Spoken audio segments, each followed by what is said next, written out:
The Politics of Obedience, The Discourse of Voluntary Servitude. By Étienne de la Boétie.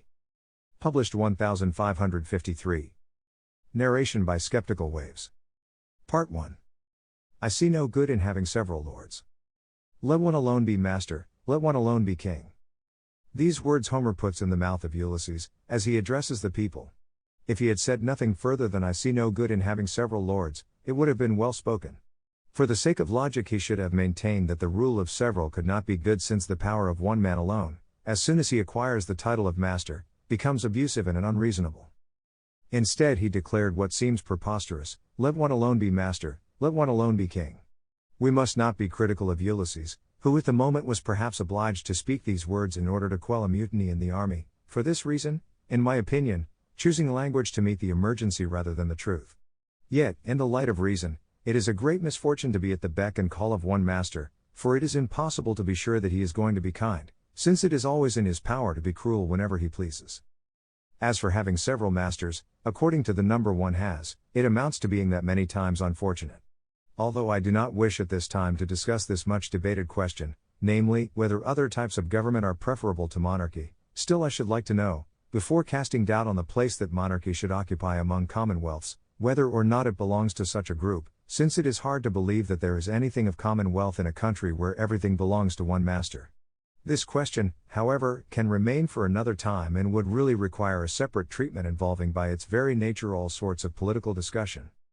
For the present I should like merely to understand how it happens that so many men, so many villages, so many cities, so many nations, sometimes suffer under a single tyrant who has no other power than the power they give him, who is able to harm them only to the extent to which they have the willingness to bear with him, who could do them absolutely no injury unless they preferred to put up with him rather than contradict him.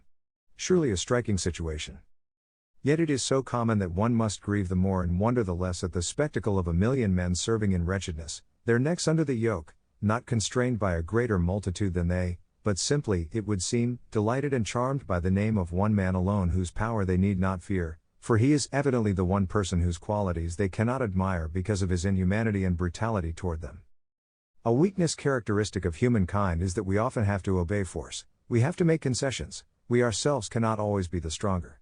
Therefore, when a nation is constrained by the fortune of war to serve a single clique, as happened when the city of Athens served the 30 tyrants, one should not be amazed that the nation obeys, but simply be grieved by the situation, or rather, instead of being amazed or saddened, consider patiently the evil and look forward hopefully toward a happier future.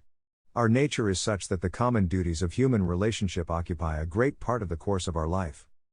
It is reasonable to love virtue, to esteem good deeds, to be grateful for good from whatever source we may receive it, and, often, to give up some of our comfort in order to increase the honor and advantage of some man whom we love and who deserves it.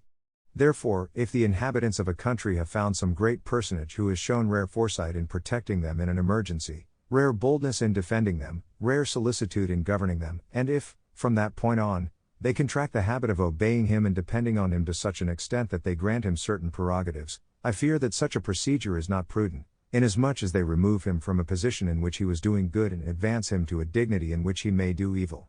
Certainly while he continues to manifest goodwill, one need fear no harm from a man who seems to be generally well disposed. But oh, good Lord! What strange phenomenon is this? What name shall we give it?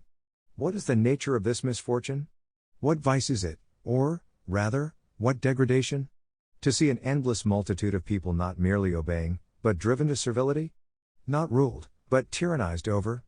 These wretches have no wealth, no kin, nor wife nor children, not even life itself that they can call their own. They suffer plundering, wantonness, cruelty, not from an army, not from a barbarian horde, on account of whom they must shed their blood and sacrifice their lives, but from a single man, not from a Hercules nor from a Samson, but from a single little man.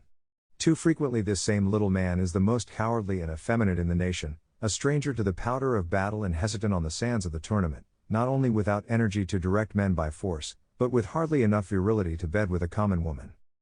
Shall we call subjection to such a leader cowardice? Shall we say that those who serve him are cowardly and faint-hearted? If 2, if 3, if 4 do not defend themselves from the one, we might call that circumstance surprising but nevertheless conceivable. In such a case one might be justified in suspecting a lack of courage. But if 100, if 1,000 endure the caprice of a single man, Should we not rather say that they lack not the courage but the desire to rise against him, and that such an attitude indicates indifference rather than cowardice? When not 100, not 1,000 men, but 100 provinces, 1,000 cities, 1,000,000 men, refuse to assail a single man from whom the kindest treatment received is the infliction of serfdom and slavery, what shall we call that? Is it cowardice? Of course there is in every vice inevitably some limit beyond which one cannot go.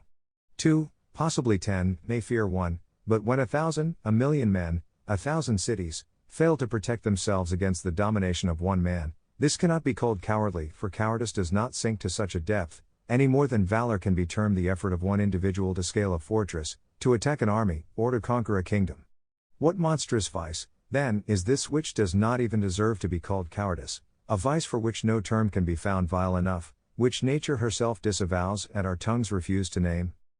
Place on one side 50,000 armed men, and on the other the same number. Let them join in battle, one side fighting to retain its liberty, the other to take it away, to which would you, at a guess, promise victory?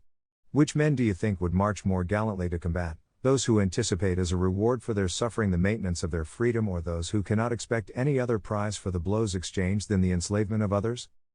One side will have before its eyes the blessings of the past and the hope of similar joy in the future. Their thoughts will dwell less on the comparatively brief pain of battle than on what they may have to endure forever, they, their children, and all their posterity. The other side has nothing to inspire it with courage except the weak urge of greed, which fades before danger and which can never be so keen, it seems to me, that it will not be dismayed by the least drop of blood from wounds. Consider the justly famous battles of Miltiades, Leonidas, Themistocles, still fresh today in recorded history, and in the minds of men as if they had occurred but yesterday. Battles fought in Greece for the welfare of the Greeks and as an example to the world. What power do you think gave to such a mere handful of men not the strength but the courage to withstand the attack of a fleet so vast that even the seas were burdened, and to defeat the armies of so many nations, armies so immense that their officers alone outnumbered the entire Greek force? What was it but the fact that in those glorious days this struggle represented not so much a fight of Greeks against Persians as a victory of liberty over domination, of freedom over greed? It amazes us to hear accounts of the valor that liberty arouses in the hearts of those who defend it, but who could believe reports of what goes on every day among the inhabitants of some countries? Who could really believe that one man alone may mistreat 100,000 and deprive them of their liberty? Who would credit such a report if he merely heard it, without being present to witness the event? And if this condition occurred only in distant lands and were reported to us, which one among us would not assume the tale to be imagined or invented, and not really true? Obviously there is no need of fighting to overcome this single tyrant, for he is automatically defeated if the country refuses consent to its own enslavement. It is not necessary to deprive him of anything but simply to give him nothing. There is no need that the country make an effort to do anything for itself provided it does nothing against itself. It is therefore the inhabitants themselves who permit, or, rather, bring about, their own subjection, since by ceasing to submit they would put an end to their servitude. A people enslaves itself, cuts its own throat, when, having a choice between being vassals and being free men, it deserts its liberties and takes on the yoke, gives consent to its own misery, or, rather, apparently welcomes it. If it costs the people anything to recover its freedom, I should not urge action to this end, although there is nothing a human should hold more dear than the restoration of his own natural right, to change himself from a beast of burden back to a man, so to speak. I do not demand of him so much boldness, let him prefer the doubtful security of living wretchedly to the uncertain hope of living as he pleases. What then? If in order to have liberty nothing more is needed than to long for it, if only a simple act of the will is necessary, is there any nation in the world that considers a single wish too high a price to pay in order to recover rights which it ought to be ready to redeem at the cost of its blood, rights such that their loss must bring all men of honor to the point of feeling life to be unendurable and death itself a deliverance? Everyone knows that the fire from a little spark will increase and blaze ever higher as long as it finds wood to burn, yet without being quenched by water, but merely by finding no more fuel to feed on, it consumes itself, dies down, and is no longer a flame. Similarly, the more tyrants pillage, the more they crave, the more they ruin and destroy, the more one yields to them and obeys them, by that much do they become mightier and more formidable, the readier to annihilate and destroy. But if not one thing is yielded to them, if, without any violence they are simply not obeyed, they become naked and undone and as nothing, just as, when the root receives no nourishment, the branch withers and dies. To achieve the good that they desire, the bold do not fear danger, the intelligent do not refuse to undergo suffering. It is the stupid and cowardly who are neither able to endure hardship nor to vindicate their rights. They stop at merely longing for them and lose through timidity the valor roused by the effort to claim their rights, although the desire to enjoy them still remains as part of their nature. A longing common to both the wise and the foolish, to brave men and to cowards, is this longing for all those things which, when acquired, would make them happy and contented. Yet one element appears to be lacking. I do not know how it happens that nature fails to place within the hearts of men a burning desire for liberty, a blessing so great and so desirable that when it is lost all evils follow thereafter, and even the blessings that remain lose taste and savor because of their corruption by servitude. Liberty is the only joy upon which men do not seem to insist, for surely if they really wanted it, they would receive it. Apparently they refuse this wonderful privilege because it is so easily acquired. Poor, wretched, and stupid peoples, nations determined on your own misfortune and blind to your own good. You let yourselves be deprived before your own eyes of the best part of your revenues, your fields are plundered, your homes robbed, your family heirlooms taken away. You live in such a way that you cannot claim a single thing as your own, and it would seem that you consider yourselves lucky to be loaned your property, your families, and your very lives. All this havoc, this misfortune, this ruin, descends upon you not from alien foes, but from the one enemy whom you yourselves render as powerful as he is, for whom you go bravely to war, for whose greatness you do not refuse to offer your own bodies unto death. He who thus domineers over you has only 2 eyes, only 2 hands, only 1 body, no more than is possessed by the least man among the infinite numbers dwelling in your cities. He has indeed nothing more than the power that you confer upon him to destroy you. Where has he acquired enough eyes to spy upon you if you do not provide them yourselves? How can he have so many arms to beat you with if he does not borrow them from you? The feet that trample down your cities, where does he get them if they are not your own? How does he have any power over you except through you?